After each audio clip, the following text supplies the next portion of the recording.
أعوذ بالله من الشيطان الرجيم. بسم الله الرحمن الرحيم.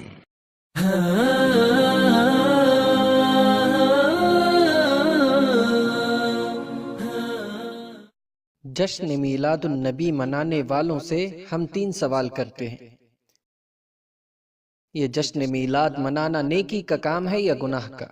اگر یہ گناہ کا کام ہے تو جشن میلاد منانا جائز نہیں، اور اگر یہ نیکی کا کام ہے تو کیا نبی کریم صلی اللہ علیہ وسلم کو اس نیکی کے کام کا علم تھا یا نہیں؟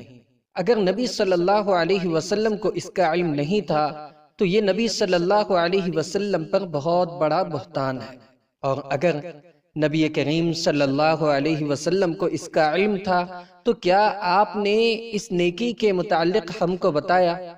اگر نہیں بتایا تو یہ نبی صلی اللہ علیہ وسلم پر بہتان ہے۔ اللہ عز و جل کا فرمان ہے، اے رسول، جو کچھ بھی آپ کی طرف آپ کے رب کی جانب سے نازل کیا گیا ہے پہنچا دیجئے۔